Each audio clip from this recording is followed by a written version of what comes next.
I stood on the porch of the white farmhouse, my hands buried deep in the pockets of Rowan's barn coat.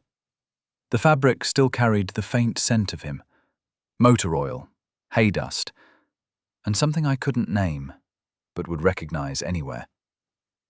Late October 1972. The air held that sharp, clean bite of harvested fields, and the melancholy smell of wood smoke drifting from a neighbor's burn barrel. The auctioneer's voice rolled across the yard in its strange, hypnotic rhythm, a sound as familiar to me as the two-cylinder heartbeat of a John Deere in a distant field. But here, on the Brennan farm, the air was thick with finality. Dust rose from shuffling boots. The church ladies ran a concession stand near the barn, selling stale coffee that nobody wanted, but everyone bought anyway.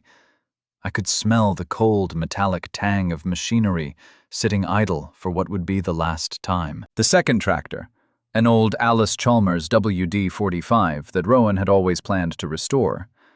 The 6-bottom plow he'd bought at an estate sale 3 years back.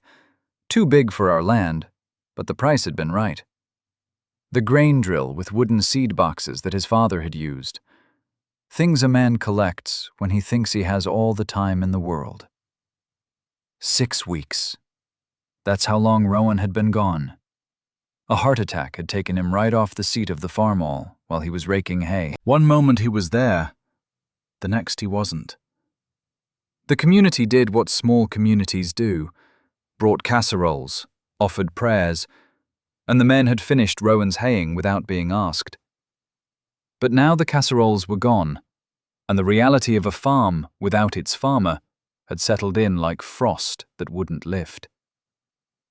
The auction was my concession to that reality. Not surrender, just strategy.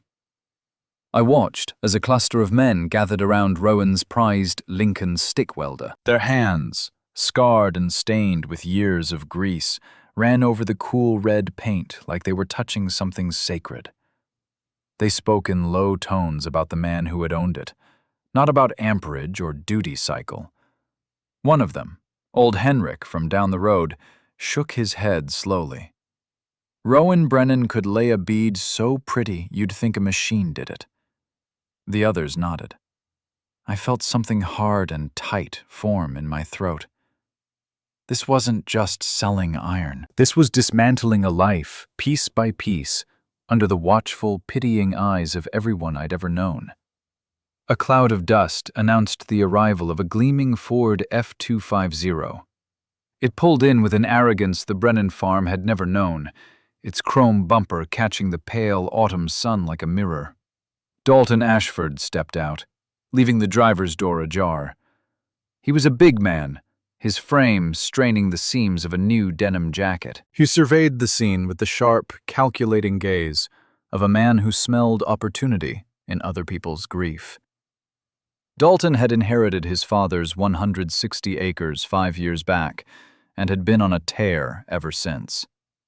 First in the township to buy a brand new John Deere 4020 with a cab and a radio. He farmed fence row to fence row, borrowed heavily from the bank in town, and talked loudly at the co-op about efficiency and economies of scale. He saw farmers like Rowan Brennan as relics, dinosaurs clinging to a past that was being plowed under by progress. He bypassed the machinery and walked straight up the porch steps. He removed his seed corn cap, revealing a full head of dark hair slicked back with something that smelled expensive. Mrs. Brennan, sorry for your loss. Rowan was a good man, a hard worker. I didn't offer him a seat. The words came out even and cool. Thank you, Mr. Ashford. He got straight to it. This is sad business, selling a man's tools. It isn't right. He gestured vaguely at the crowd below. Why don't you let me make this easy on you? I'll give you a fair price for the whole works. The land, the barn, the house, the cows, everything. Cash offer. You can move into town, get a nice little place. No more of this worry. His offer hung in the air between us, reeking of condescension. He was offering to erase Rowan. To erase our 30 years of work. as if it were nothing more than an item to be crossed off a list. He saw a grieving widow, helpless and alone. He didn't see the woman who had helped pull calves in the dead of winter, who could drive a tractor in as straight a line as any man, who knew the milk records of every one of her 23 Holstein cows by heart. The land isn't for sale, Mr. Ashford. Neither are the cows or the barn. I'm just selling the extra equipment.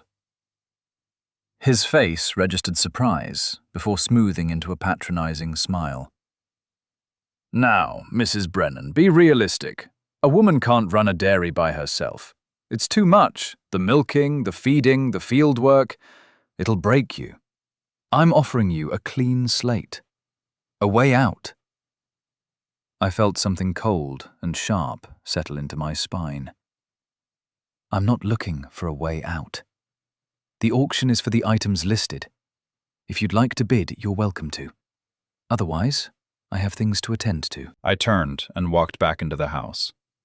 The screen door slapped shut behind me with a sound as definitive as a gavel. I didn't look back, but I could feel his eyes on me, could sense his disbelief. The message was clear. The Brennan farm was not on the auction block. From the kitchen window, I watched him stalk back to his truck. I knew what he was thinking. I knew what they were all thinking. That I was foolish, sentimental, that I would fail within a year and come crawling back, begging him to take his original offer. But they were wrong about what I had and what I was capable of. I looked past the auction, past the crowd, to the red, hip-roofed barn that Rowan and I had painted together just last summer. Inside that barn were 23 cows. Good cows, with strong genetics that Rowan had been so proud of. They were paid for. The farm was paid for. The house was paid for. The only debt Rowan Brennan had left behind was the feed bill at the co-op, and today's auction would cover that with plenty to spare. We had lived our lives by a simple, unshakable creed that was quickly going out of style. A creed that men like Dalton Ashford scoffed at.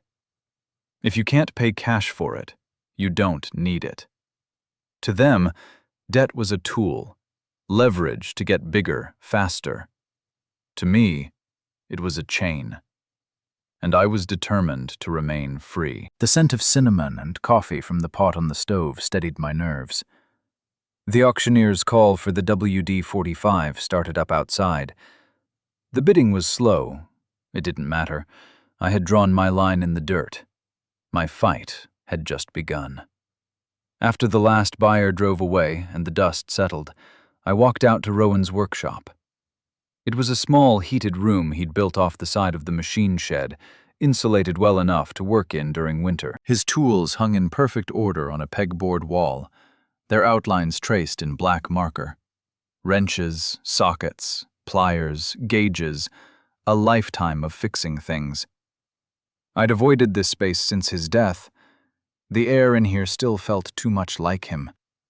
On the sturdy wooden workbench sat his toolbox, a heavy red metal chest with drawers that slid on ball bearings. I opened it slowly, as if something might escape.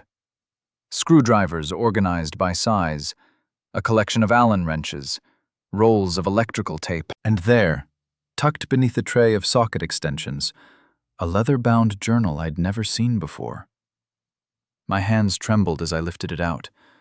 The leather was worn soft, dark brown, supple from years of being handled. I opened the cover. Rowan's handwriting filled the first page in his careful, deliberate script. For Willa. When you need me, I'm here. Love always, R.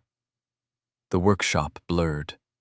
My chest seized, and something broke loose inside me that I'd been holding back for 6 weeks. I sank onto the wooden stool, clutching the journal to my chest, and wept. Not the polite, quiet tears of the funeral. This was raw, gasping grief that came from somewhere deep and primitive. The kind of crying that leaves you hollowed out, but somehow lighter. When I could breathe again, I wiped my face with the sleeve of Rowan's coat and began to read. page after page of notes, sketches, breeding plans for the herd, diagrams of machinery with detailed annotations, a section on soil composition and crop rotation, lists of hybrid seed varieties and their drought tolerance ratings. It was a manual for running the farm, written in Rowan's steady hand, organized with the same meticulous care he'd given to his tool wall. Near the middle, a detailed drawing of the Farmall M's magneto system, every component labeled, notes in the margin, breaker points, most common failure, keep spare condenser in toolbox, gap specification 0.015 inches, no more, no less. I ran my fingers over the words, feeling the slight indentations where his pen had pressed into the paper. He had known. Somehow he had known that I might need this, that I might be alone, that the knowledge he carried in his head needed to be somewhere I could find it. The journal was his way of staying, of continuing to teach me even after he was gone. I closed the book and held it against my heart. The workshop was quiet, except for the faint tick of the metal roof cooling in the evening air. Through the small window I could see the barn, solid and red against the darkening sky. 23 cows waited inside. They would need to be milked in the morning. The work wouldn't stop because I was grieving. But I wasn't alone. Rowan was still here, in these pages, in the tools on the wall, in the bones of this farm we'd built together. I carried the journal back to the house, moving through the growing dark with new purpose. Inside, I made myself eat something. Toast with butter, a glass of milk, fuel more than food. Then I sat at the kitchen table under the yellow light and kept reading. The journal was full of small revelations, notes about which cows were best mothers, which had difficult births, which calves showed the most promise, a list of sire bulls with genetic profiles, carefully researched and annotated, plans for improving the herd through selective breeding and artificial insemination. Rowan had been building toward something, I realized. Not just maintaining the farm, but actively improving it, investing in the future. Our future. A future he wouldn't see, but had prepared for anyway. Near the back of the journal, I found something that made my breath catch. A photograph, old and creased, tucked between the pages. Rowan as a younger man, maybe 30, standing in front of the barn with a red heeler cattle dog sitting at his feet. The dog's coat gleamed copper in the sunlight, its eyes alert and intelligent. On the back, in Rowan's writing, Duke, best dog I ever had. Born 1958, died 1968. Worth his weight in gold. Below that, a more recent note, the ink fresher. Ember's mother whelping at Kellerman Farm. Deposit paid. For Willa, you'll need a good dog. My heart squeezed. Even this. Even knowing I would need a companion, a partner in the work ahead. I checked the calendar on the wall. If the litter had been born in late summer, the puppies would be ready now. 8 weeks was the right age. The next morning, after the milking was done and the cows were fed, I drove the pickup to the Kellerman farm. It sat 3 miles north, a tidy operation with white fences and a house that looked like it belonged on a Christmas card. Kellerman himself was in the yard, a lean man in his 60s, with kind eyes and hands that never stopped moving. He saw me coming and met me halfway to the house. Mrs. Brennan, I've been expecting you. The words settled something in my chest. He led me to a pen behind the barn, where a red heeler bitch nursed a single remaining puppy. The mother's coat was the same burnished copper as Duke's in the photograph. The puppy, a female, had her mother's colouring, with a distinctive white blaze down her chest. Rowan put down a deposit last July. Kellerman's voice was gentle. He said you'd need her. Said you'd know when the time was right. I knelt beside the pen. The puppy looked up at me with bright, intelligent eyes, then tumbled over her own feet, trying to reach me. She was solid and warm in my hands, her small body radiating heat and life and possibility. She licked my face with absolute confidence, as if she'd been waiting for me all along. The mother dog watched calmly, tail wagging slow and steady. Kellerman cleared his throat. "That's Sadie.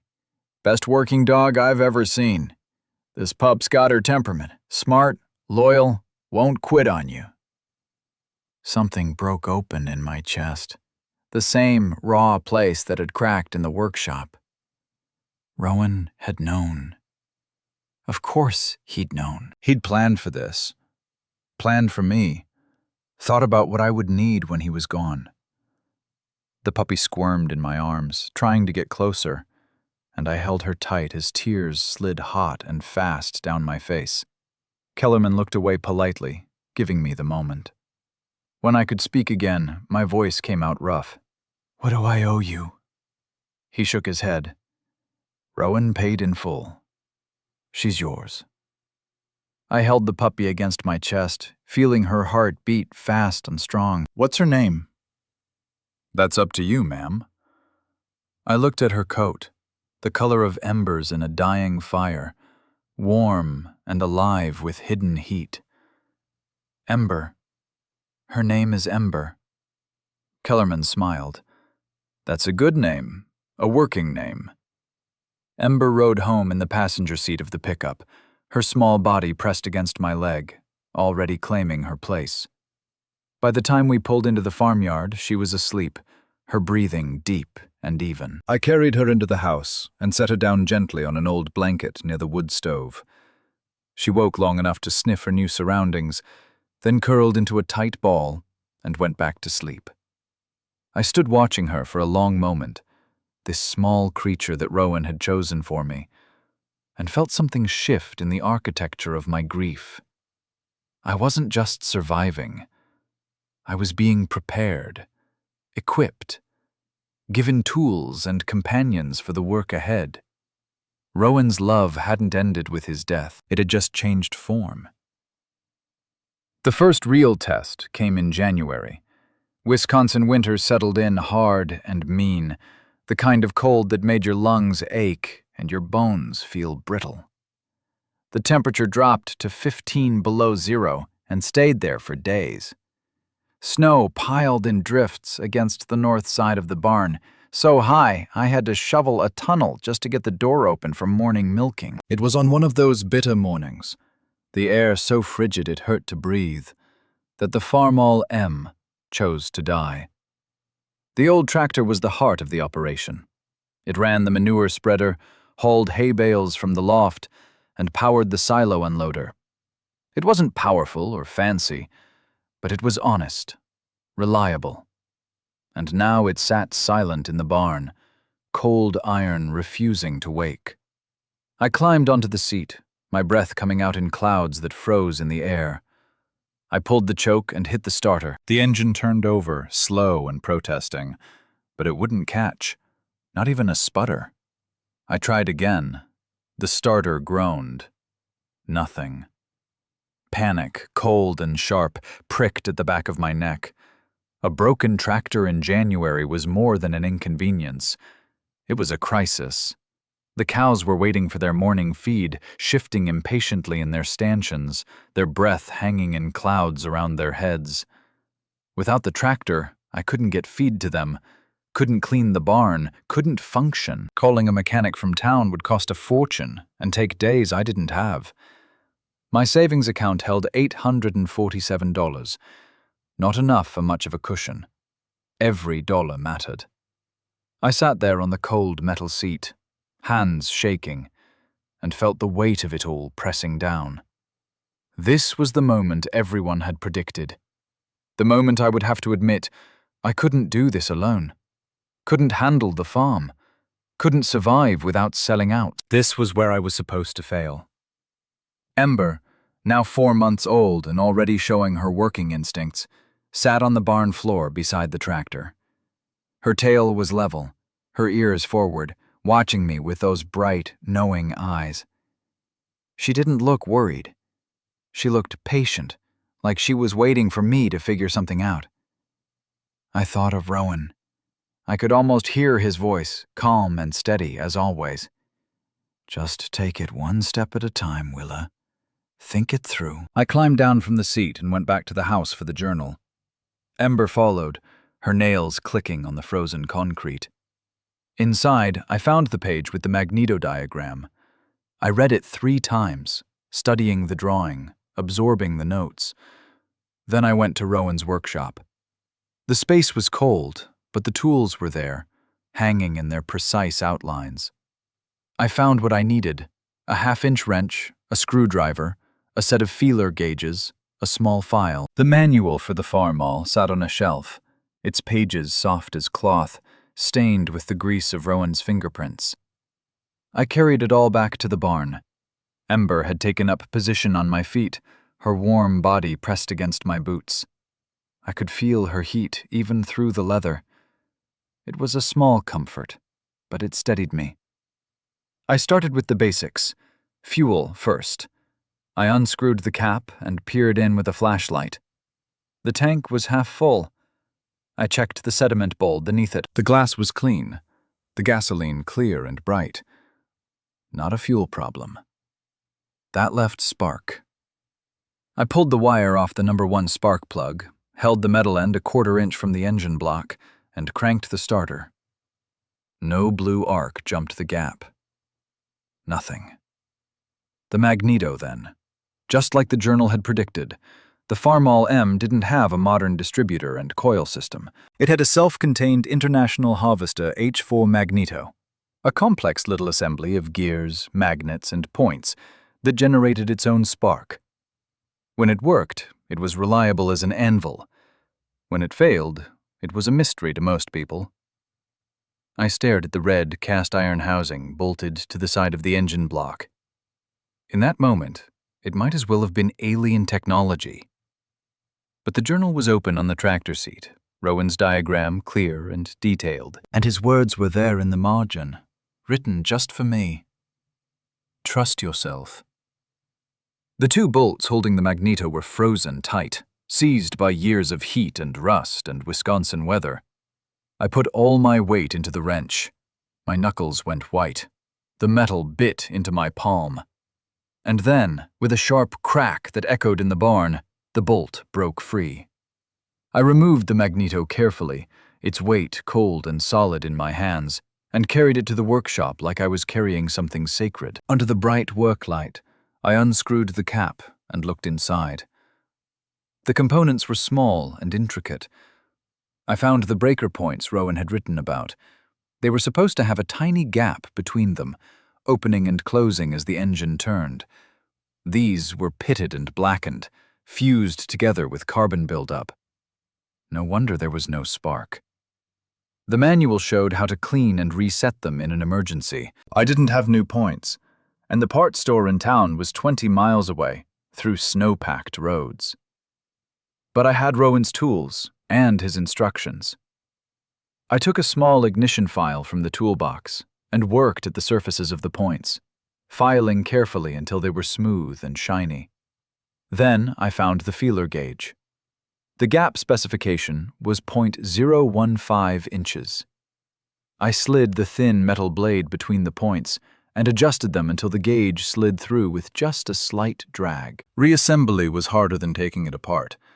The magneto had to be timed correctly to the engine, or it would spark at the wrong moment, and the tractor would never run. The manual explained how to listen for the snap of the impulse coupling as I turned the engine over by hand, finding top dead center on the number 1 cylinder. I did it wrong the first time. When I bolted the magneto back in place and tried to start the engine, nothing happened. The failure hit me like a physical blow. I climbed down from the tractor, walked to the workbench, and slammed my fist against the wood so hard my hand went numb. Then I sat on Rowan's stool and cried. Harsh, angry sobs that tore out of my throat and left me gasping. Ember pressed against my legs, her weight solid and warm. She didn't try to comfort me with licks or whining. She just stayed, a steady presence in the cold workshop. After a while, the crying stopped. I was empty, wrung out, but somehow clearer. I went back to the manual, read the timing procedure again, slower this time. Found my mistake. I'd been one tooth off on the drive gear. A small error, but in machinery, small errors meant the difference between running and silence. It took another hour to get the magneto off, reset it, and bolt it back in place. By then, my hands were raw and bleeding from the cold metal. My back ached from bending over the engine. Ember had fallen asleep on my feet, trusting that I would figure it out. I climbed onto the iron seat one more time. The sun was coming up now, pale winter light filtering through the barn windows. I pulled the choke, took a deep breath, and hit the starter. The engine turned once, twice, and then, with a loud bark that echoed through the barn and sent Ember leaping to her feet, it roared to life. Billows of white smoke poured from the exhaust as the old farmall settled into its familiar rumbling idle. I sat there on the cold metal seat as tears froze on my cheeks. But these weren't tears of frustration or despair. They were something else entirely. Relief, yes, but also triumph and gratitude and a kind of fierce joy that came from doing something I'd been told I couldn't do. Ember jumped up beside me, her tail wagging so hard her whole body shook. I wrapped my arms around her warm, solid body and let myself feel it all. The victory, the exhaustion, the continuing presence of Rowan in the knowledge he'd left behind. He was still teaching me, still preparing me, still loving me in the only way he could now, through pages and diagrams and the careful arrangement of tools. I had done it. Not perfectly, not easily, but I had done it. And if I could do this, if I could diagnose and repair a magneto in the middle of a Wisconsin winter, then maybe I could do anything. The cows were getting impatient, their lowing growing louder. I put the farmall in gear and drove it to the silo unloader. The machine responded like it always had, steady and reliable, asking nothing more than fuel and basic maintenance. Honest work for an honest tractor. As I fed the cows that morning, Ember trotting at my heels, I thought about what the men at the co-op would say if they knew what I'd just accomplished. They wouldn't believe it. They'd find some way to diminish it, to explain it away. Better not to tell them. Better to just keep working, keep learning, keep surviving. By spring, the worst of the winter had passed. The snow melted in rushing streams down the ditches. The fields turned from white to brown to the first tentative green. Ember had grown into her legs, lean and quick, already showing the intelligence and work ethic her mother had been known for. She learned to bark when a cow was in labor, to help move the herd from pasture to barn, to sit patiently during milking, and watch for any cow in distress. The first calf of the season arrived on a mild April morning. I'd been monitoring the cow, a good producer named Clover, for signs of labor. When her water broke, Ember barked once, sharp and clear, then looked at me to make sure I'd heard. I had. The birth went smoothly. A heifer calf, strong and healthy, with the conformation that suggested she'd be as good a milker as her mother. I watched as Clover licked her newborn clean, the ancient ritual of motherhood playing out in the familiar space of the barn. This calf represented the future. Not bought, not borrowed against, but born from the herd Rowan and I had built together. I made a note in the journal, not Rowan's journal, but my own, a new one I'd started. Calf number 1, born April 12th, 1973. Sire, Pawnee Farm Arlinda Chief, via artificial insemination. Dam, Clover, Production 18,200 pounds last lactation. Heifer. Named her Cedar. The breeding program Rowan had outlined in his journal was working. I'd made the switch to artificial insemination over the winter, studying the techniques, learning to recognize the signs of heat in the cows, timing the insemination with precision. It required constant attention, careful record-keeping, and a willingness to learn from mistakes. My first attempt had failed. Wrong timing, poor technique. But I'd called the specialist from the co-op, swallowed my pride, and asked him to show me what I was doing wrong. The second attempt took. And the third. And now Cedar, my first success, stood on wobbly legs and nursed from her mother. Ember sat beside me, tail thumping against the straw bedding. She seemed to understand that this was important, that something good was happening here. That evening, I sat on the porch with a cup of coffee, and the journals, Rowan's and mine, open on my lap. The spring air was soft and full of promise. In the barn, 23 cows rested in their stanchions. In the field beyond, the farmhouse M sat silent, ready for tomorrow's work, and at my feet, Ember dozed, her breathing deep and even. I picked up a pen and wrote, April 12th, 1973, first calf of the season, 23 cows, $847 in savings, 1 dog, 1 dream, and Rowan's wisdom still teaching me every day. It's enough. More than enough. It's everything. The work wouldn't get easier. The challenges wouldn't stop coming. But I studied them every night after milking. Ember curled at my feet, the kerosene lamp casting yellow light across pages filled with bloodlines and genetic codes. Rowan's notes in his journal had pointed me towards specific sire bulls, names that sounded like royalty in the dairy world. Pawnee Farm Arlinda Chief. Round Oak Rag Apple Elevation. These animals existed only as frozen straws of semen in nitrogen tanks at the co-op, but their genetics could transform my herd. The American Breeders' Service catalog arrived each month, thick as a phone book, filled with production records and confirmation scores. I learned to read them like a language, understanding that high milk yield meant nothing if the cow had poor udder attachment or difficult births. Rowan had written in the margins of his journal, look for the whole package: production, longevity, temperament. A pretty cow that dies at 6 is worth less than a plain one that milks until 12. The switch called the AI technician from the co-op, a man named Porter who'd been doing this for 20 years. He arrived with his steel tank of liquid nitrogen, the straws of frozen semen suspended in the vapor. I watched him work, memorizing every movement, the thawing process, the careful loading of the breeding rod, the technique of insertion. 2 months later, Maple came back into heat. She hadn't settled. The breeding had failed.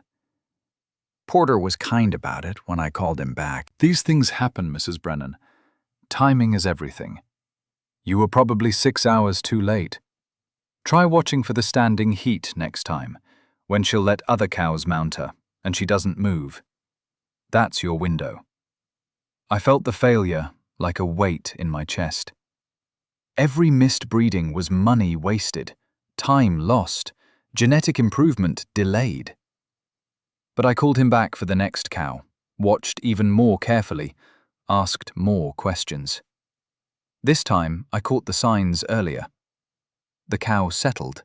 3 weeks later, she didn't cycle again.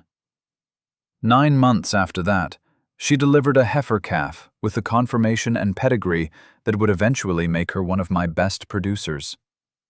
By the end of 1973, I had a system. I kept detailed charts on the wall of the milk house, tracking each cow's cycle, noting behavioral changes, planning breedings months in advance. The herd count stayed at 23 that first year. 2 older cows sold for beef, 2 heifer calves kept as replacements. But the quality was shifting, slowly tilting toward something better than what I'd started with. Ember proved invaluable in ways I hadn't anticipated. She seemed to sense when a cow was coming into heat before I did, growing alert and focused around certain animals. She learned to help me move cows into the breeding chute, her low bark and steady presence keeping them calm. At night, when I was bent over the journals trying to decide between two different sires for an upcoming breeding, she would rest her head on my knee, a warm weight that kept me grounded. Through the window, I could see Dalton Ashford's farm to the west. His lights burned late too, but for different reasons. While I was planning genetics and tracking cycles, he was planning expansion. The first sign was the surveyor's stakes that appeared along the property line between us, marking boundaries for the land he was buying. The Jorgensen place, 120 acres of prime farmland, had been on the market since old man Jorgensen died without heirs. I'd driven past it a dozen times, looking at the good, tillable soil, the solid fences, imagining what it would be like to farm that much ground. But the asking price was $3,000 an acre, $360,000 total. A fortune. A mortgage that would take decades to pay off, if you could pay it off at all. Dalton bought it in the spring of 1974. I heard about it at the co-op before I saw it officially recorded at the courthouse. The men gathered around the coffee counter, their voices carrying that peculiar mix of admiration and anxiety that comes from watching someone take a risk you'd never dare. Did you hear Ashford bought the Jorgensen place? Paid full asking price, $3,000 an acre. Where'd he get that kind of money? Didn't get it, borrowed it. Banks got a mortgage on his original farm and the new place both. That's nearly $500,000 in debt. That's modern farming. Got to spend money to make money.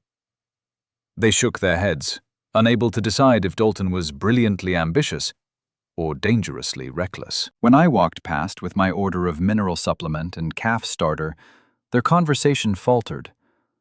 Their eyes followed me with that same mixture of pity and condescension I'd seen at Rowan's auction. Poor widow, they were thinking, struggling along on the old place while the world moves forward without her. They didn't know that my herd was improving with every breeding. They didn't know that my production per cow was climbing steadily. 5% over last year, 10% over the year before. They didn't know that I slept soundly at night because I owed no one anything. By 1975, Dalton's expansion was impossible to ignore. He bought another property, the old Schmidt place, 80 acres to the north, through some complicated land swap and additional borrowing. The fence line between our properties came down in a single afternoon, torn out by a hired crew with a bulldozer. Where there had been hedgerow and wire, there was suddenly open space, one vast field stretching across multiple former farms. He planted it all to corn, the rows so long they seemed to converge at the horizon. And then came the machinery. A new International Harvester 1466 Turbo, massive and red, with dual rear wheels and an air-conditioned cab that made it look more like a spaceship than a tractor. It cost more than my entire farm was worth. The day it arrived on a flatbed truck, half the township drove by to look at it. The thing gleamed in the sunlight, all fresh paint and chrome, power made visible. He followed that with a 6-row corn planter that could cover more ground in an hour than Rowan's old 2-row could manage in a day. A chisel plow with shanks as thick as my wrist, a grain cart that could hold 200 bushels. Each piece of equipment represented tens of thousands of dollars in debt, but to look at Dalton's operation, you'd think he was printing money. I watched from my kitchen window as he worked his fields with that big turbo, the diesel engine's rumble carrying across the distance like distant thunder. The tractor moved fast, eating up the acres with an efficiency that made my old Farmall M look like a toy. But I remembered what Rowan used to say, words he'd probably learned from his father. The race goes not to the swift, Willa, but to the one who keeps running when the swift have worn themselves out. Vera Kowalski showed up on a Tuesday afternoon in early spring 1975 with a pie and a warning. I'd known Vera for 20 years, ever since she and her husband had moved to the township and opened a small bakery in town. Her husband had died 3 years before Rowan, heart attack at 52, while kneading dough in the back room.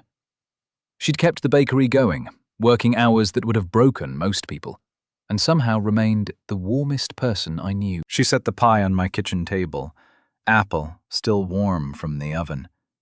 I poured coffee while she took off her coat and settled into the chair that had been Rowan's. I heard about Ashford's latest purchase. Her voice held no judgment, just observation. The Combine? Self-propelled. The new 915 model. I heard the dealer talking about it at the cafe. $50,000, and that's before any attachments. I felt my stomach tighten. $50,000 for a machine that would be used maybe 3 weeks out of the year? The thought was incomprehensible to me, but apparently normal for Dalton. Vera sipped her coffee, watching me over the rim. There's talk, Willa, about interest rates. There's always talk. This is different. The Federal Reserve, that man Volcker, he's serious about fighting inflation. They're saying rates could go to 15, maybe 20%. The numbers hung in the air between us. I thought about what that would mean for someone like Dalton, someone whose entire operation was built on variable rate loans. 20% interest on $500,000 in debt would be, I did the quick math in my head, $100,000 a year just in interest, before paying down any principal, before accounting for fuel, seed, fertilizer, repairs. That would destroy him. Vera nodded slowly. It would destroy a lot of people. But you, I'm fine. I finished the sentence before she could. No debt means no interest, whatever the rate. She smiled, but it was tinged with sadness.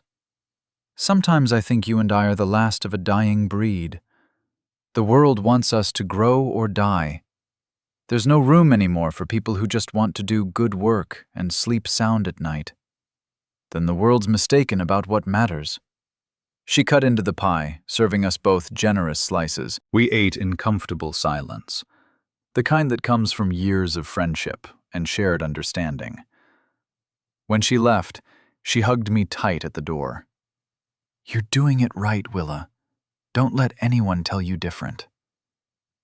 The herd grew, but slowly, organically, in a way that felt sustainable rather than reckless.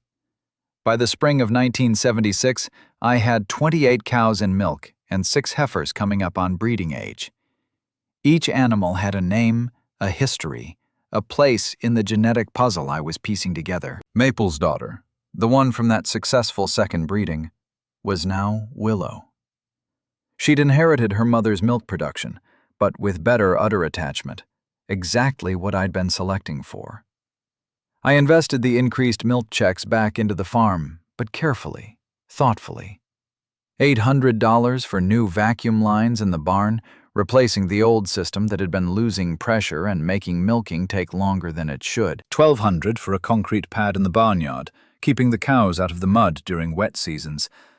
$600 for a bulk tank repair that would have cost 3 times that if I'd waited for it to fail completely.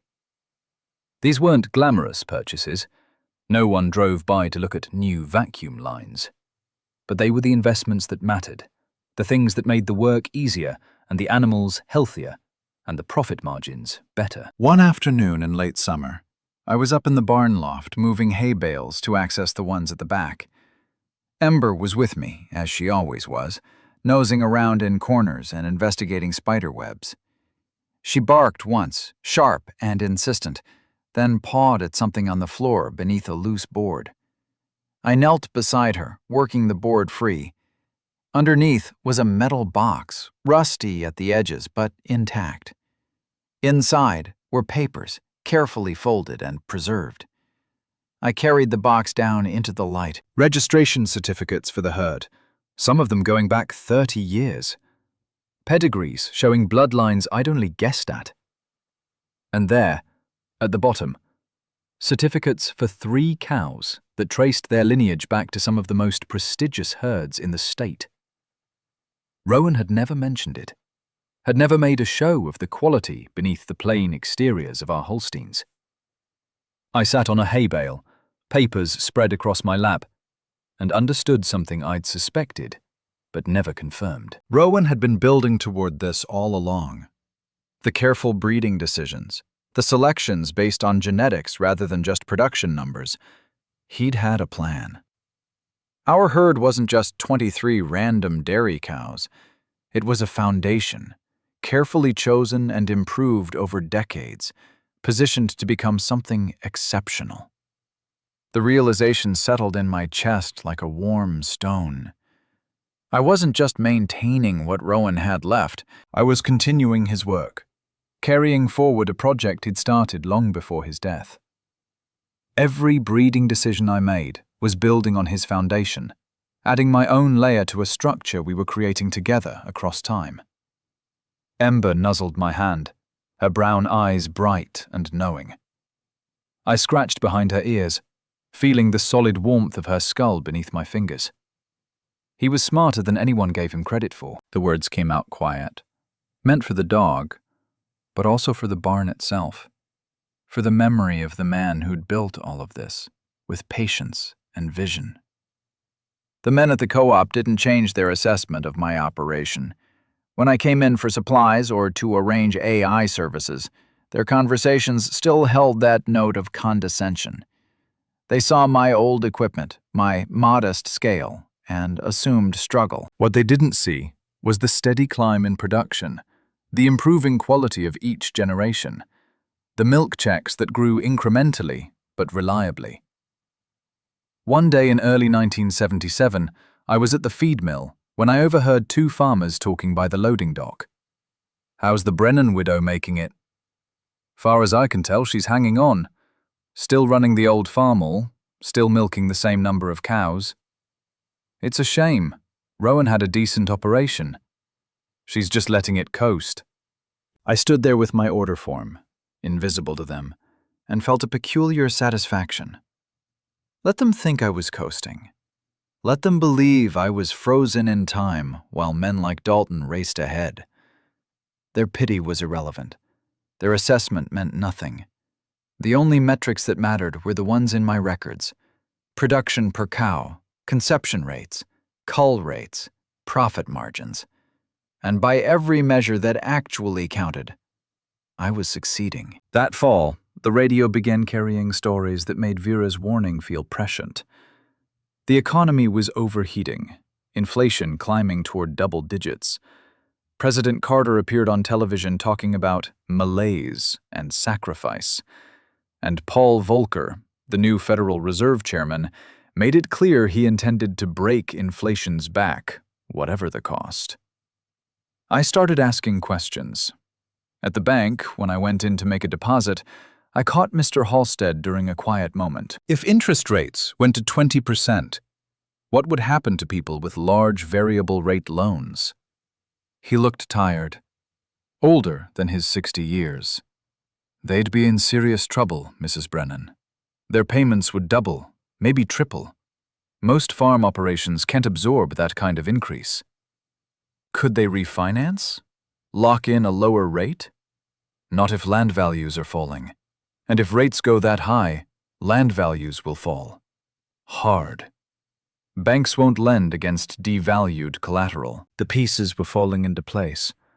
A picture emerging that filled me with dread, not for myself, but for the community. Men like Dalton had borrowed against inflated land values, assuming those values would keep rising, assuming interest rates would stay manageable.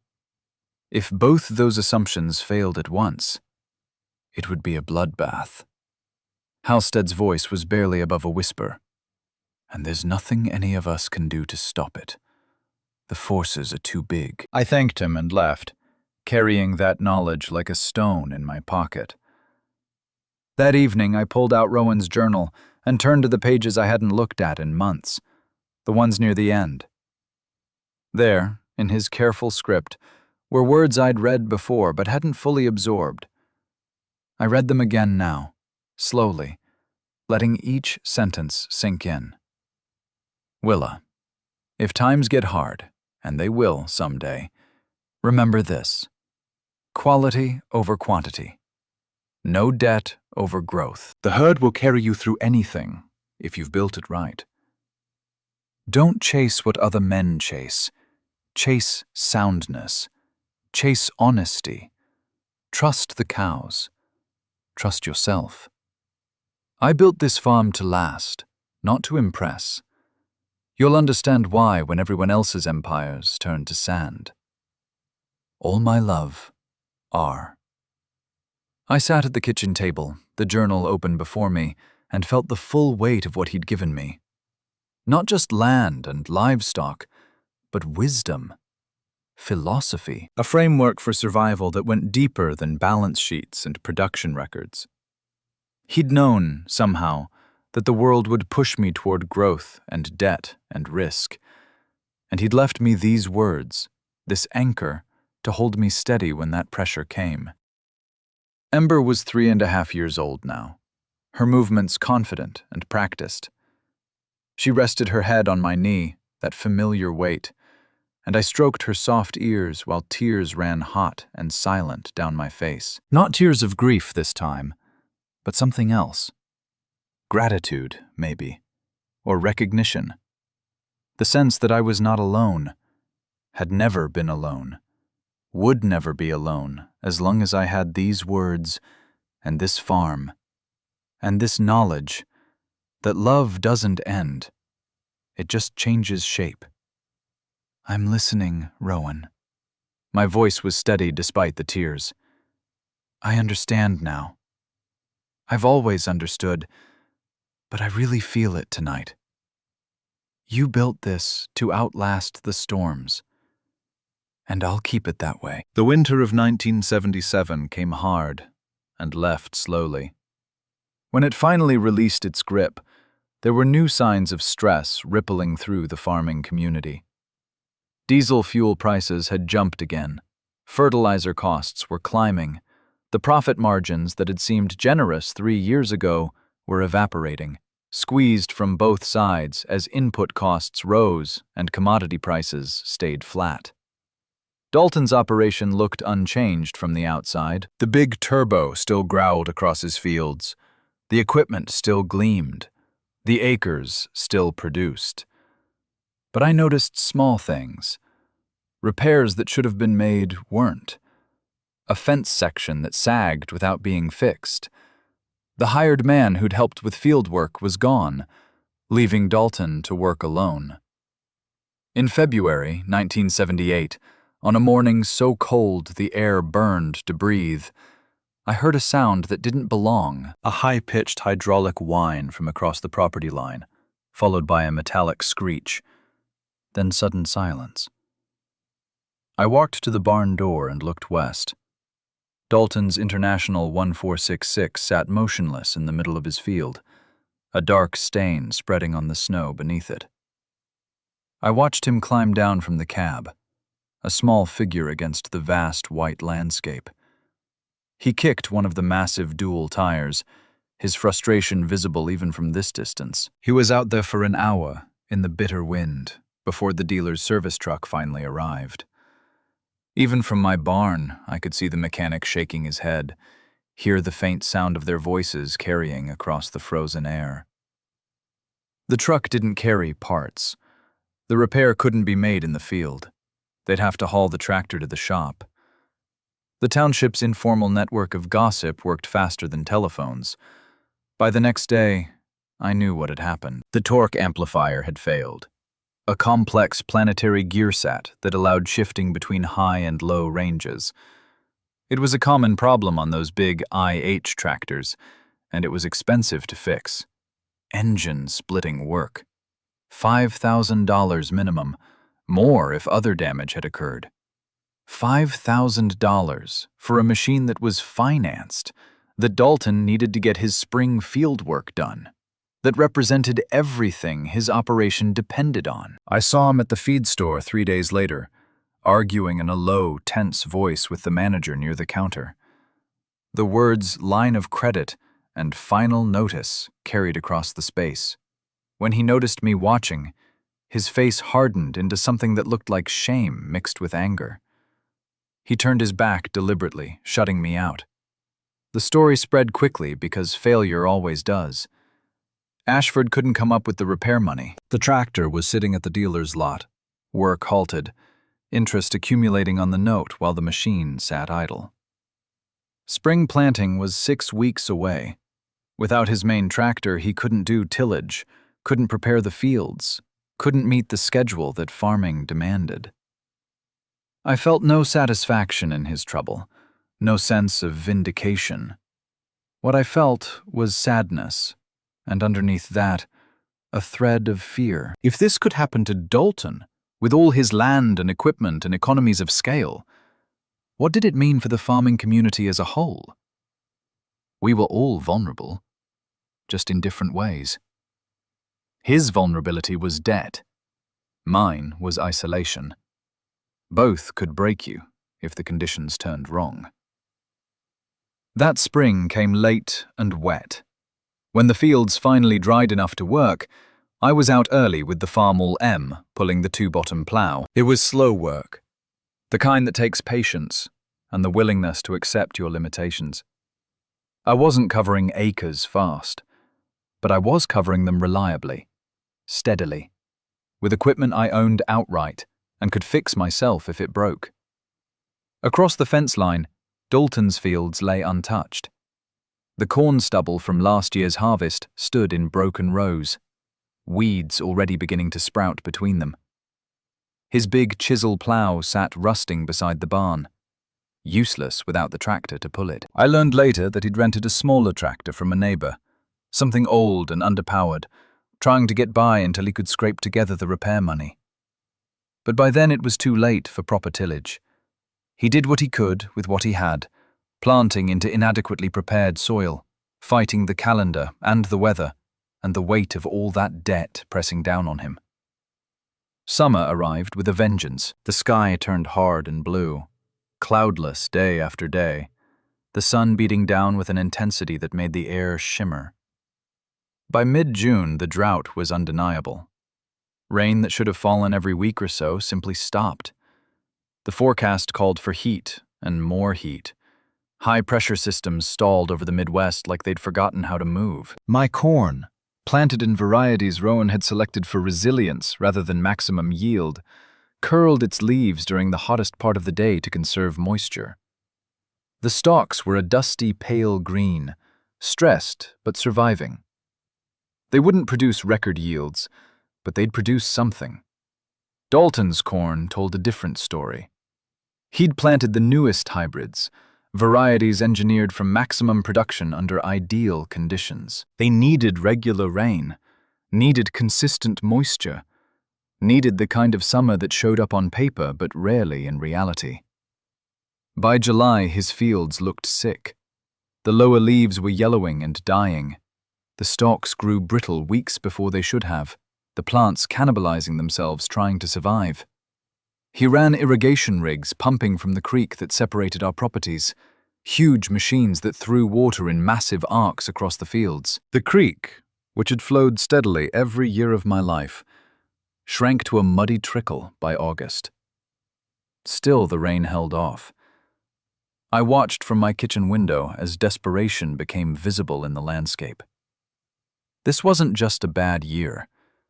This was the beginning of something larger. The first crack in a foundation that had seemed solid, but was built on assumptions that were proving false. The harvest that fall confirmed what we'd all seen coming. My yields were down 1/3 from normal. A painful but survivable loss. Dalton's were down more than half. The miracle corn, so dependent on perfect conditions and heavy chemical inputs, had simply given up when those conditions failed to materialize. At the co-op, the tone of conversation had shifted. The admiration in the men's voices when they talked about Dalton's operation had been replaced by something quieter, more worried. Herd Ashford's corn averaged 60 bushels an acre. Should have been 140.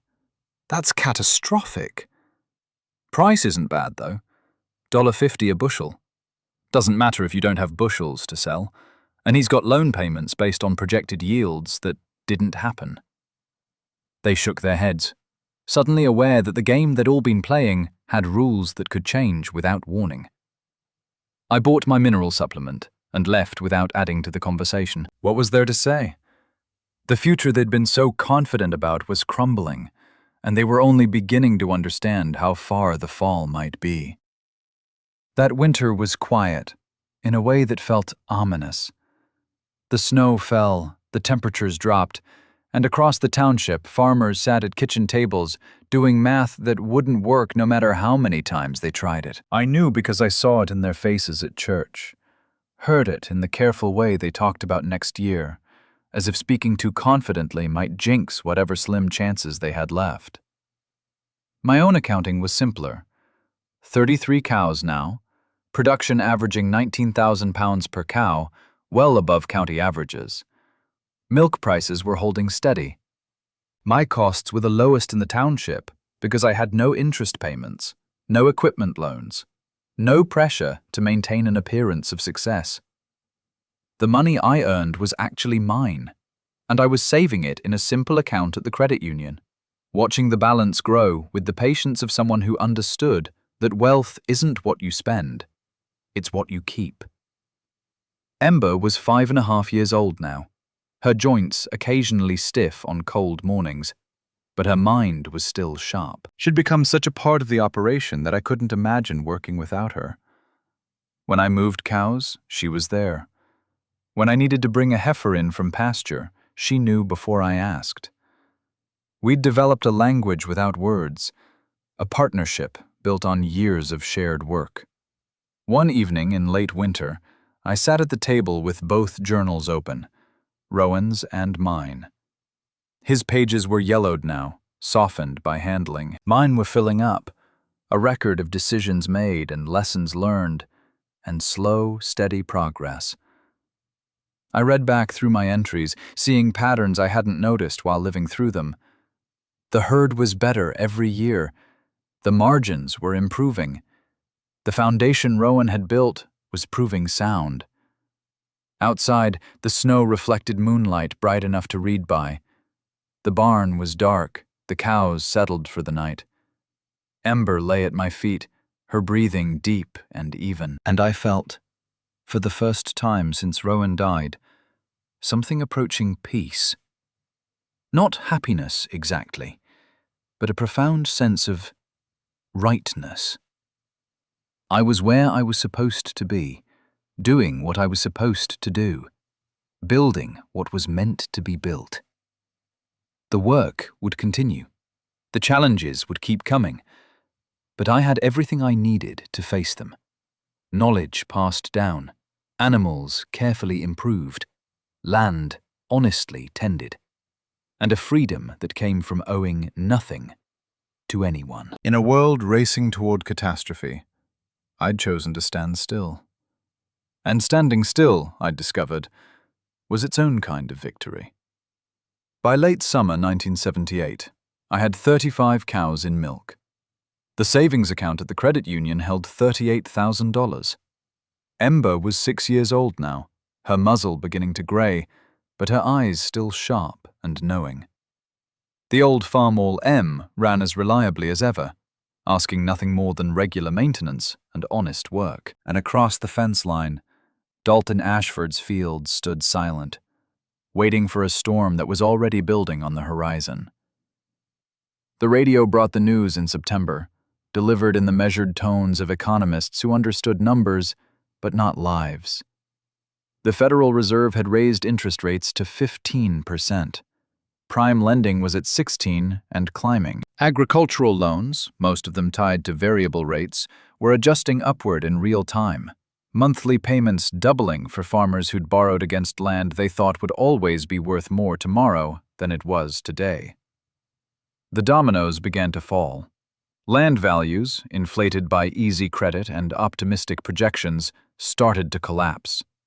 A piece of ground worth $3,000 an acre in 1976 was suddenly worth $1,200. But the loans taken out at peak value remained unchanged. Immovable numbers on paper that meant the difference between survival and ruin. Farmers who'd borrowed $300,000 against land now worth $120,000 were underwater, their debt exceeding their assets, their equity evaporating like morning dew under a merciless sun. I sat at my kitchen table with the newspaper spread before me, reading articles about agricultural distress and financial contagion. The language was abstract, clinical, but I knew what it meant in concrete terms. Men I'd known my whole life were going to lose everything they'd built. Wives would watch their homes auctioned off. Children would leave farms that had been in families for generations. The destruction would be comprehensive and impersonal, executed by institutions that calculated risk but never felt it. Vera came by on a Tuesday afternoon in late September. She set a loaf of bread on the counter, still warm, and sat heavily in the chair across from me. "It's starting." Her face looked older, the lines around her eyes deeper. "Henderson filed for bankruptcy yesterday. Morrison's meeting with the bank this afternoon. But everyone knows how that'll go. The dominoes are falling, Willa, and they're falling fast. What about Ashford?" She shook her head slowly. "I don't know how he's still standing, but I don't think he will be for long." 2 weeks later, the notice appeared in the newspaper. A small advertisement in the legal section, easy to miss unless you were looking for it. Sheriff's sale. The assets of Dalton Ashford, including just under 300 acres, dwelling, outbuildings, and a complete line of machinery, to be sold at public auction to satisfy outstanding debts. Date of sale, October 15th, 1978. I read it 3 times, feeling something cold and heavy settle in my stomach. This wasn't satisfaction. This wasn't vindication. This was tragedy, pure and simple, and the fact that I'd seen it coming didn't make it any less painful to witness. The morning of the auction arrived, clear and cold. I hadn't planned to go. The idea of standing in a crowd and watching a man's life be dismantled felt voyeuristic, cruel. But as the morning progressed, as I finished the milking and let the cows out to pasture, I found myself unable to stay away. I needed to see it. Not for entertainment, but as witness. Someone needed to stand there and acknowledge that this mattered, that a human being was losing everything, that the cost of this economic correction wasn't just dollars and acres, but dignity and dreams and the future Dalton had imagined for himself. Ember stayed close as I drove the truck down the road toward Dalton's farm. She was 6 now, her muzzle showing more gray, moving slower but still alert to every shift in routine. She knew something unusual was happening. The crowd was larger than I'd expected. Trucks and cars lined both sides of the driveway, spilling out onto the county road. I parked at the edge and walked toward the farmyard, Ember at my heel. The faces around me were familiar. Neighbors, other farmers, dealers from town, and the quiet, watchful representatives from the bank. The atmosphere was different from Rowan's auction. That had been a widow selling surplus, a strategic choice. This was a forced sale, a public execution of ambition and hope. The men stood in clusters, speaking in low voices, their expressions a mixture of fear and morbid fascination. They were seeing their own possible futures made manifest, and it terrified them. The machinery was lined up in long rows across the barnyard. The International 1466 returned from the dealer just in time for the auction, its red paint already fading. The self-propelled combine, massive and complex, built for an economy that no longer existed.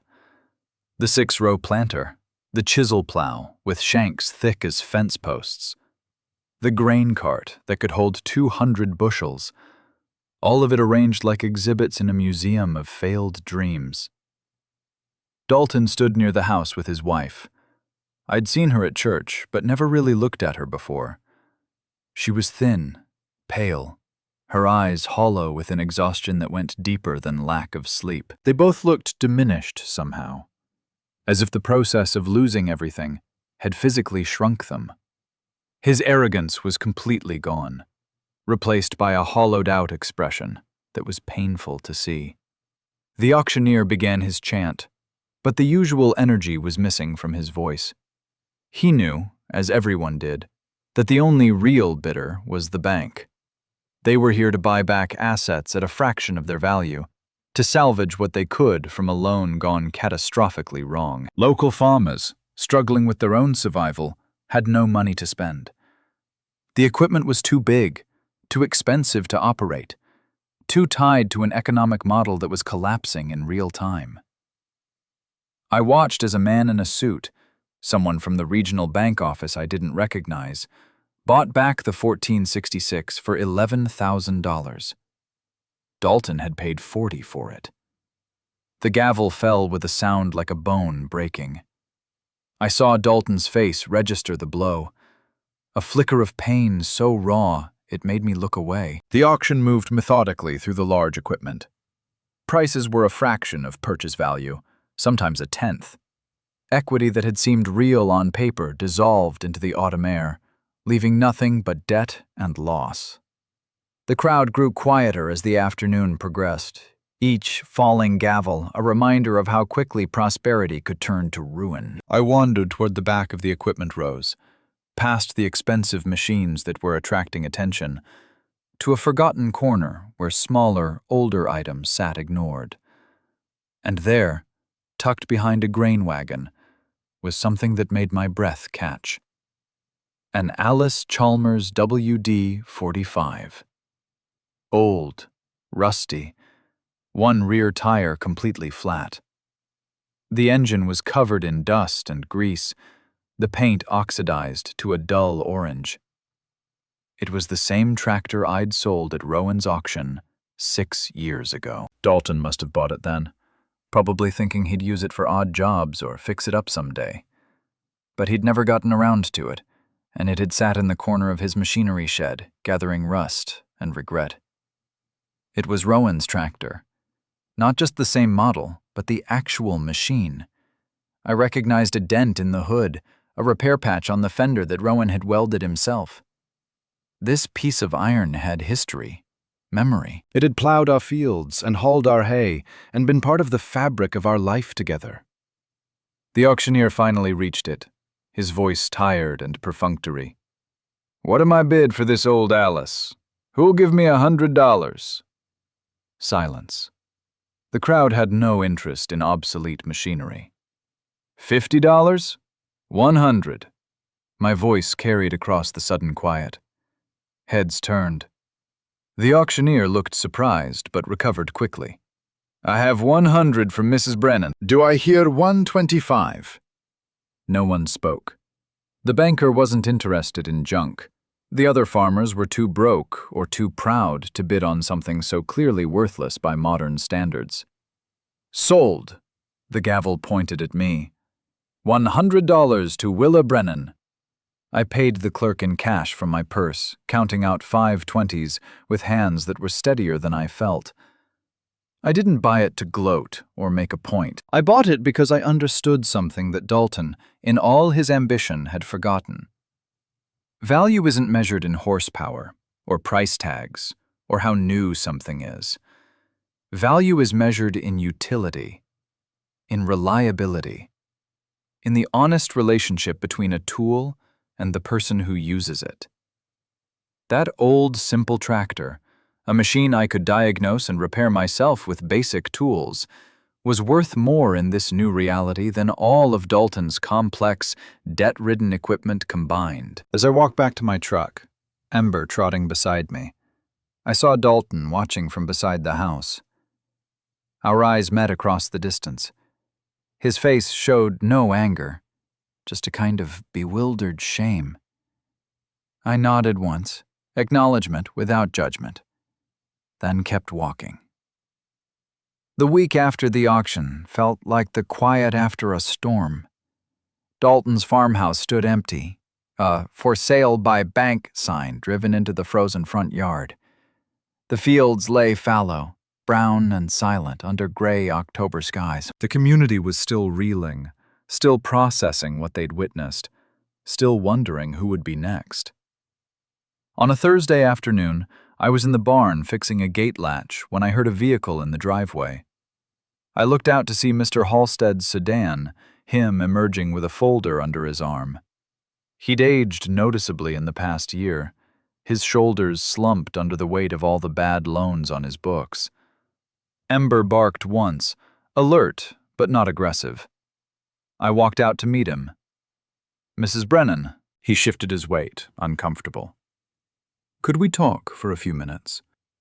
We sat at the kitchen table, the same table where Rowan and I had shared 30 years of meals. I poured coffee neither of us wanted, giving us something to do with our hands. "I'll get straight to it. We're in a difficult position with the Ashford property. We can't find a buyer for the whole operation. Nobody has that kind of capital anymore, and banks aren't lending. We're considering breaking it up, selling parcels separately." He pushed a map across the table. "The 200 acres bordering your land to the west. We'd be willing to sell it for $1,100 an acre. Cash transaction, of course." I did the math instantly. $220,000. The land Dalton had paid $3,000 an acre for in 1974, now being offered at a third of that price. A fire sale, a number born of desperation. I looked at the map, at the property lines that would extend my farm from 180 acres to 380. Good tillable ground, proven productive, with infrastructure already in place. It was an opportunity that came once in a lifetime, if it came at all. But I had $38,000 in savings. Not enough. Not even close. The old me would have walked away. No debt, no risk, no deviation from the principles that had kept me safe. But something had shifted in the past 6 years.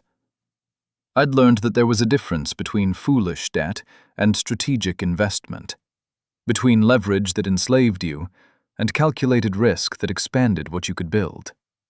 I need to think about this. My voice was steady, giving nothing away. "Of course, but Willa..." He leaned forward, his eyes serious. "This won't last long. The land market is terrible now, but it won't stay that way forever. This price is an anomaly. In 5 years, it'll be worth double again." "I understand. Give me a week." After he left, I sat with the map and my account ledger and Rowan's journal. I could sell some older cows, the ones nearing the end of their productive life. That might bring $12,000, still nowhere near enough. I'd have to borrow. I'd have to break the very principle I'd built my survival on. The thought made my chest tight with anxiety. But I forced myself to think it through logically. If I borrowed $170,000 at current rates, with the land as collateral, the payments would be... I worked through the numbers carefully. Manageable. Not comfortable, but possible. And I wouldn't be borrowing to buy equipment that would depreciate or to expand beyond what I could reasonably manage. I'd be buying productive land at a distressed price, land that would generate income, land that I could work with the equipment I already owned. But it went against everything Rowan and I had believed. I opened his journal to the page I'd read so many times, the one with his warning about debt. I read it again, looking for guidance, looking for permission or prohibition. And this time, a different sentence caught my attention. Quality over quantity. No debt over growth. No debt over growth. Not no debt, period. The distinction was subtle but significant. He'd been warning against growth for its own sake, against expansion driven by ego or keeping up with neighbors. But growth that was strategic, that improved quality, that was based on sound economics rather than speculation, maybe that was different. I sat there until dark, wrestling with the decision. Ember watched me from her spot by the stove, her brown eyes patient and calm. She couldn't advise me, but her presence was steadying. That night, I called Vera. Her voice on the phone carried the warmth that had sustained our friendship through 2 decades and 2 widowhoods. I need to think out loud with someone. Can you come over tomorrow? She arrived at noon with sandwiches and coffee cake. We sat at the table with the map and my ledger, and all my fears spread out between us. I'm scared. The admission felt like weakness, but Vera's face showed only understanding. Of what? Becoming like Dalton. Losing everything because I got greedy, or careless, or thought I was smarter than I am. But you're not Dalton, Willa. You never have been. He borrowed to impress people, to build an empire, to prove something. You'd be borrowing to improve what you already have, at a price that makes economic sense. That's fundamentally different. But what if interest rates keep going up? What if I can't make the payments? Then you'd sell part of the land. Not at what you paid, maybe, but you wouldn't be completely underwater. Dalton's problem wasn't just that he borrowed. It was that he borrowed too much against overvalued assets to buy depreciating equipment. You'd be doing none of those things. Her logic was sound, but logic didn't erase the fear that had been drilled into me by experience and Rowan's teaching and watching the carnage around me. There's something else. My voice came out quieter. If I do this, I'll need help. 200 more acres is too much for one person with my equipment. Vera's eyes were knowing. You're thinking about Ashford? I nodded. He knows that land better than anyone. And he needs work. I could rent him back his old house for something minimal, pay him a fair wage to be farm manager. It would solve both our problems. That would be an act of grace. Vera's words were careful, measured. He wasn't kind to you, Willa. He mocked you, condescended to you, predicted your failure. Some people would say he doesn't deserve your help. Maybe not. But deserving and needing aren't the same thing. And Rowan always said that the land needs good farmers, more than good farmers need to prove they're right. We sat in silence for a while, the weight of the decision hanging between us. Finally, Vera reached across the table and took my hand. Whatever you decide, you'll make it work. You always do. But I think you already know what you're going to do. You just needed to hear yourself say it out loud. She was right. I'd already decided, probably the moment Halstead had laid the map on my table. Everything since had been working up the courage to admit it. I called Halstead the next morning. His relief was audible through the phone line. He'd been worried the land would sit unsold, another liability on the bank's already strained books. Mrs. Brennan, this is excellent news. We can have the papers ready by Monday. I have some conditions. I'll pay $38,000 in cash immediately. I can sell some cows and have another $11,000 within the month. That's $49,000 down. I'll finance the remaining $171,000, but I need reasonable terms. 3 years to pay it off, and I want the rate locked. There was a pause. 3 years is aggressive, Willa. Most farm loans run 7 to 10. 3 years or no deal. I can make larger payments than you'd expect. I have no other debt, no equipment loans, no operating loans. My entire income can go to paying this down. Another pause, longer this time. I could hear papers rustling, the scratch of a pencil. Let me talk to the regional office. But I think we can work with that. You're the most solid borrower we have right now. Nobody's going to turn you down. One more thing. I need you to find Dalton Ashford. I heard he's working at the hardware store in town, living in a rental. Tell him I need help managing the additional acreage. I'll rent him his old house for $50 a month and pay him a fair wage as farm manager. The silence on the line was absolute. Then, Mrs. Brennan, after everything he said about you? He made mistakes, but he knows that land, and I need someone who does. Plus, everyone deserves a second chance, even people who were wrong about us. I'll tell him. Halstead's voice carried something I couldn't quite identify. Respect, maybe, or wonder. You're a better person than most, Willa. I'm a practical person, Mr. Halstead. There's a difference. 2 weeks later, I watched from the barn as Dalton walked up my driveway. He was thinner than I remembered, dressed in work clothes that had seen better days.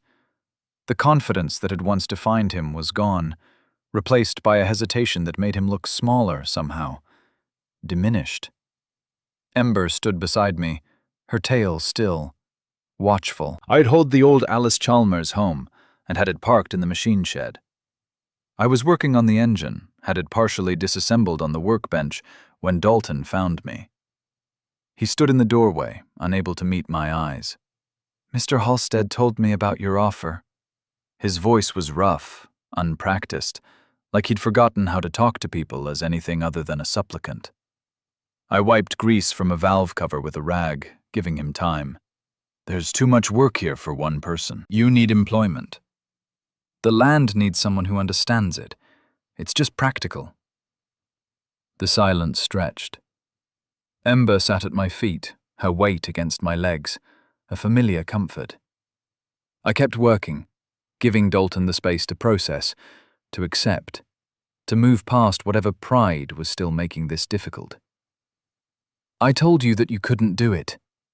His words came out barely above a whisper. "I was wrong." I looked at him then. Really looked at him. He was broken, yes, but not beyond repair. There was something in his eyes that hadn't been there before.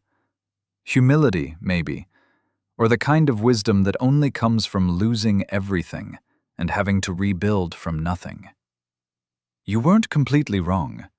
I can't do it alone, especially not with 200 more acres. That's why I need you. You know that ground, know what it can produce, know the drainage and the soil types and where the problem areas are.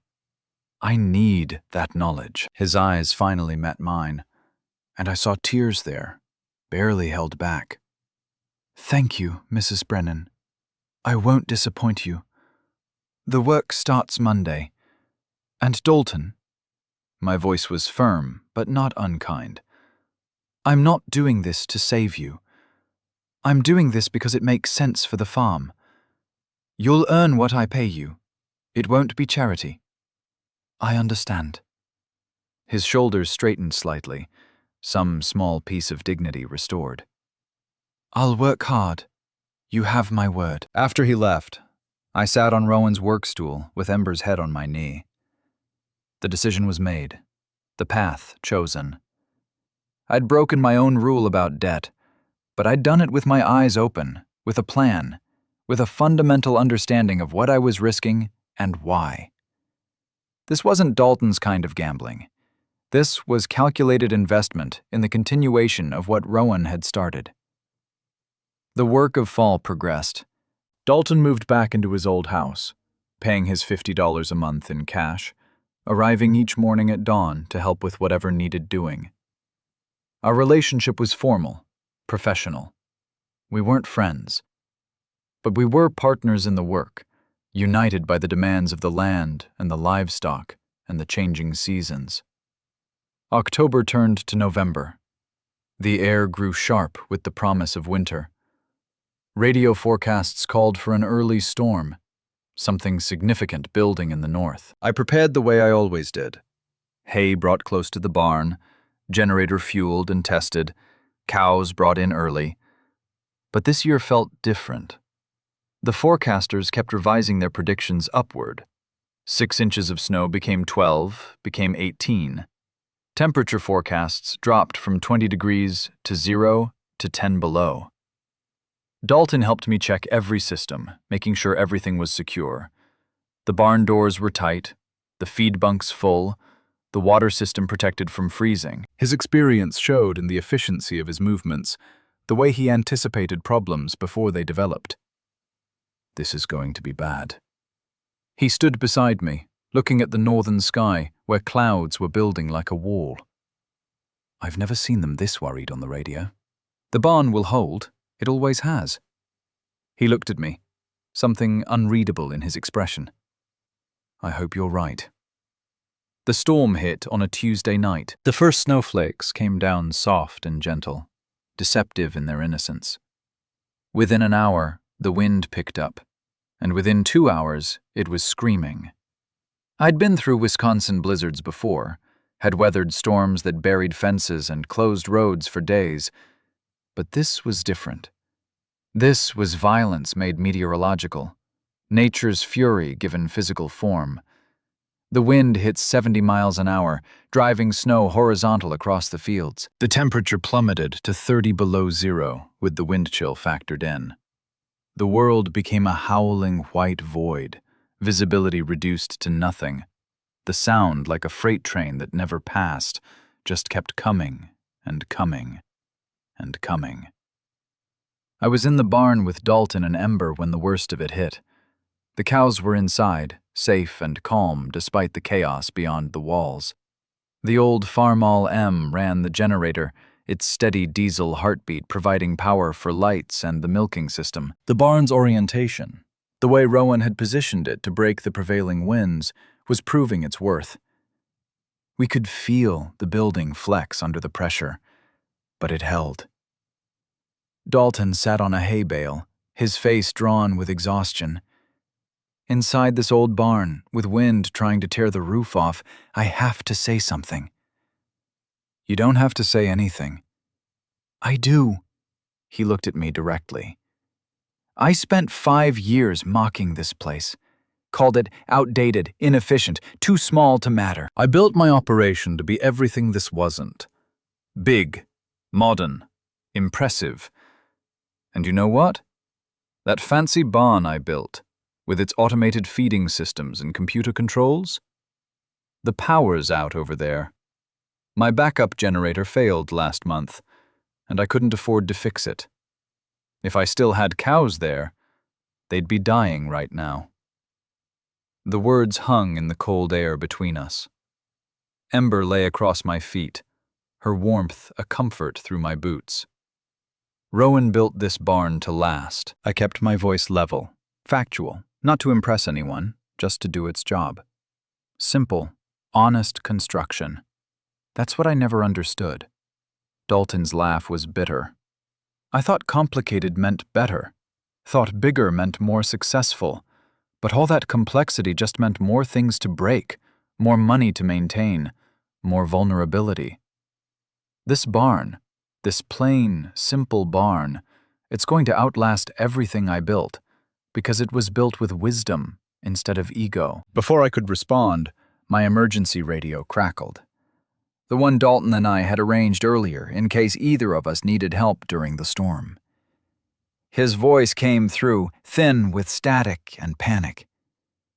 "Mrs. Brennan, this is Dalton. If you can hear me..." I grabbed the radio. "I'm here. What's wrong?" "My barn lost power. The backup's dead. I've got 12 cows in there, and the temperature's dropping fast. Without heat lamps and insulation, they won't make it through the night." I looked at Dalton sitting across from me. His face had gone pale, understanding what his namesake across the radio was asking. Those 12 cows technically belonged to the bank now, remnants of his herd that hadn't been sold yet. But they were still livestock, still living creatures that would suffer and die if we did nothing. Bring them over.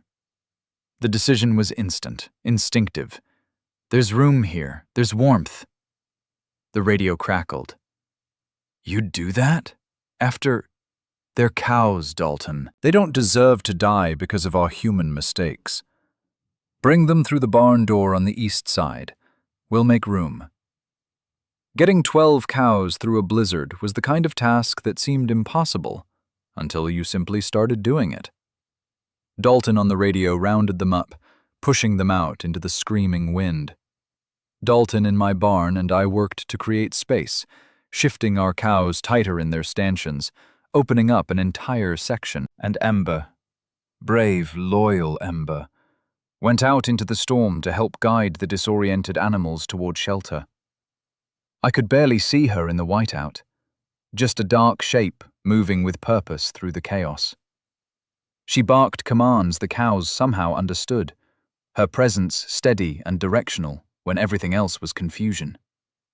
One by one, the animals appeared out of the white void, snow-covered and wild-eyed, and we guided them inside. The last cow came through 20 minutes later, Ember right behind her.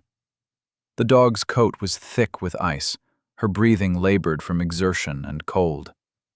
I grabbed a towel and rubbed her down, feeling the shivers in her muscles, the cold that had penetrated deep despite her thick fur. Dalton from the radio arrived 10 minutes later, appearing at the barn door like a ghost materialized from snow. He was shaking, his face red from windburn, ice crusted in his eyebrows and beard. "Thank you," the words came out choked, barely audible over the storm's roar. "You saved them. We saved them." I nodded toward Dalton, sitting on the hay bale, still watching this unfold with stunned comprehension. All of us together. The night was long and strange, the three of us, 2 Daltons and me, keeping watch over 45 cows in a barn that creaked and flexed, but held. The Farmall M ran without complaint, that simple, honest engine providing power and heat and light. Ember stayed pressed against me, her body heat a gift I returned with my own warmth, and the friction of constant rubbing to keep her circulation moving. By dawn, the storm had passed. The silence, when it finally came, was profound and deafening. The wind stopped like someone had thrown a switch. The horizontal snow became vertical, became nothing. We emerged from the barn into a world transformed. Snow had drifted 8 feet high against the north side of buildings, sculpted into waves and peaks by the sustained fury. The temperature was still 20 below, the air so clear and cold it hurt to breathe.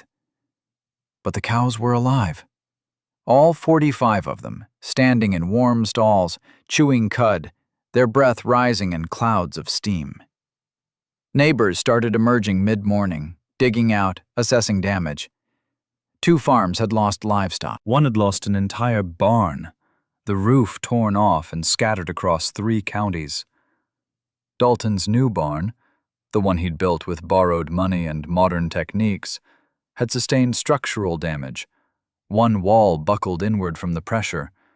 But Rowan's barn stood exactly as it had for 30 years, simple and square, and absolutely unmoved.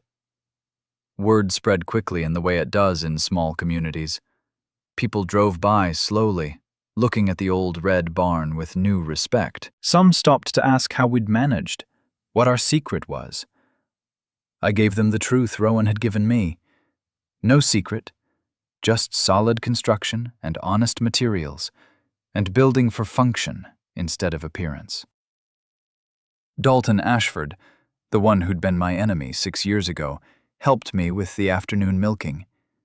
We worked in companionable silence. The kind that comes from shared crisis survived. When we finished, he leaned against a stall post, his expression thoughtful.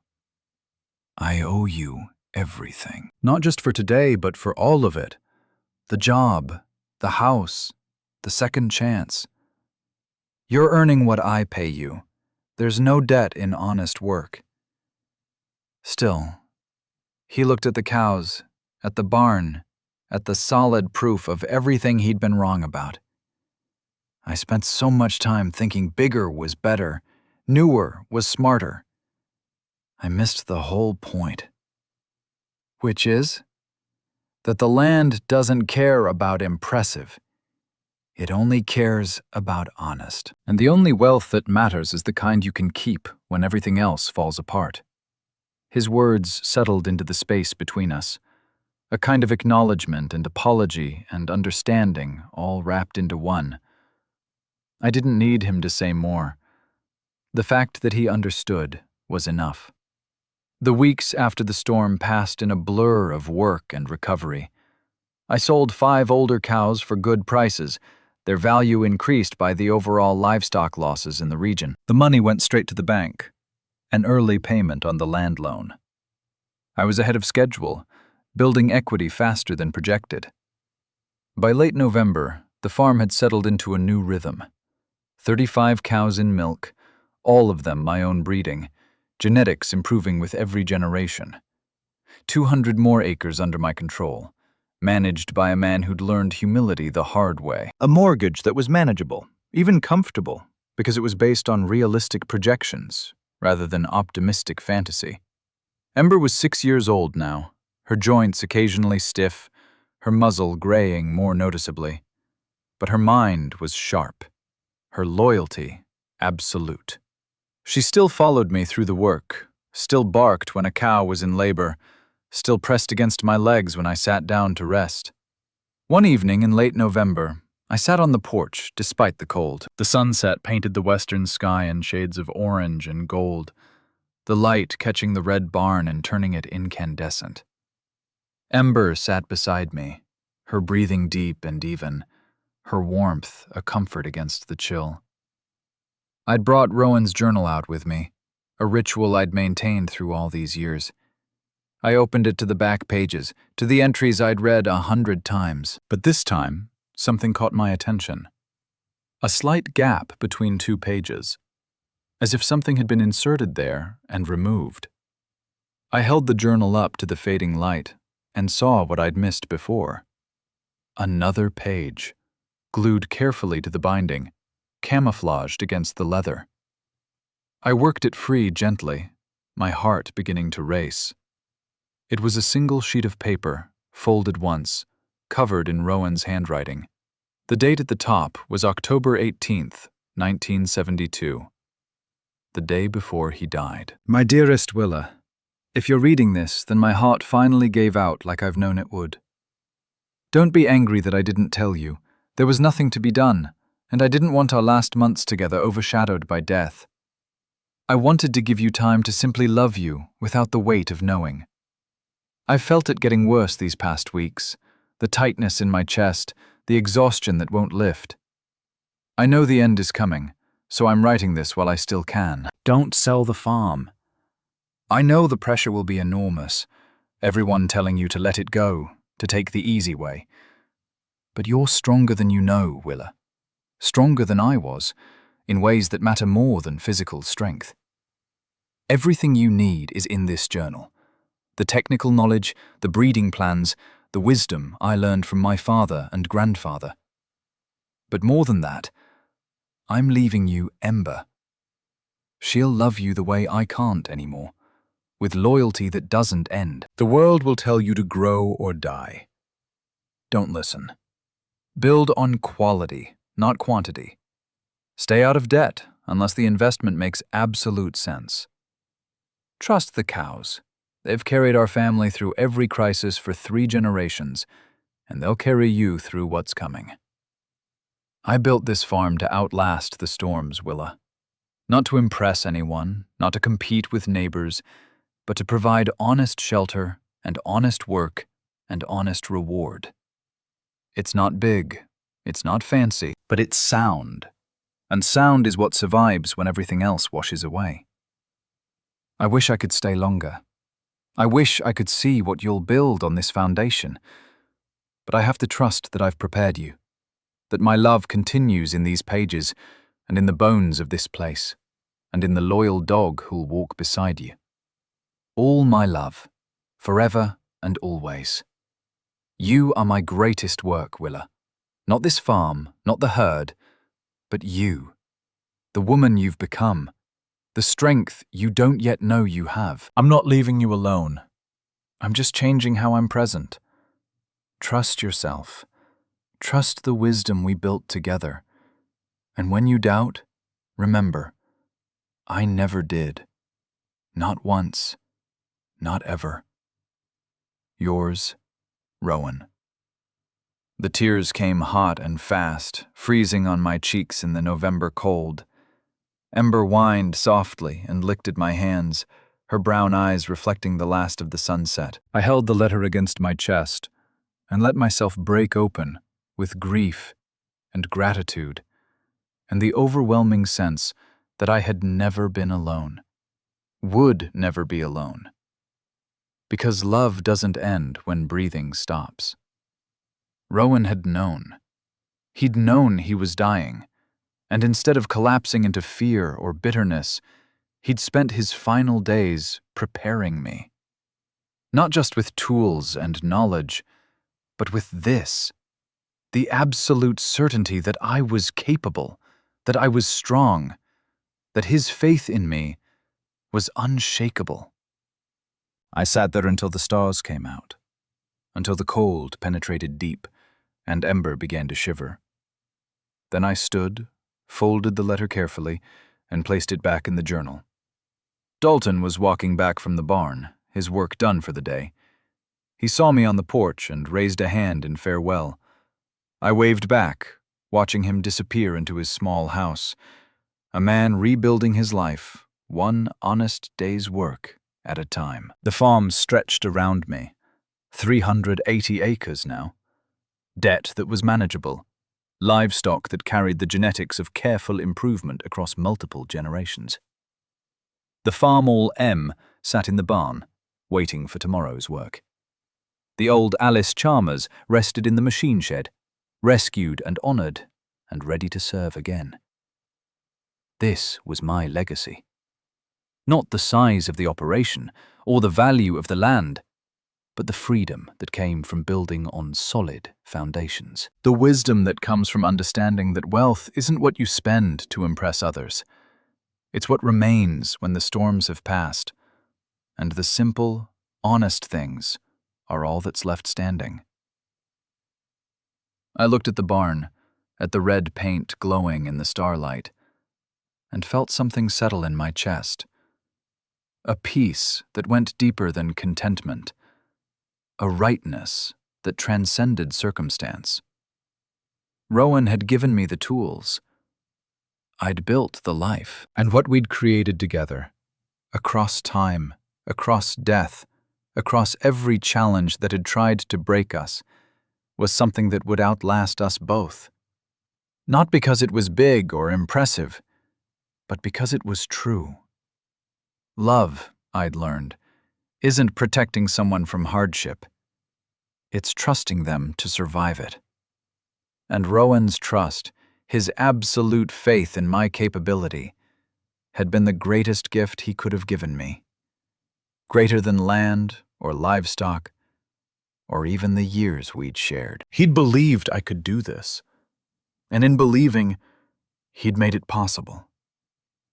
I called Ember inside, and we walked through the warm kitchen where dinner was waiting. Tomorrow would bring more work, more challenges, more reasons to keep going. But tonight, I could rest in the knowledge that I was exactly where I was meant to be, doing exactly what I was meant to do, carrying forward a love that had simply changed form, but never, ever ended. The journal sat on the table, its pages full of wisdom and preparation and the fingerprints of a man who'd known how to build things that last. I touched the worn leather cover gently, feeling Rowan's presence in every groove and mark.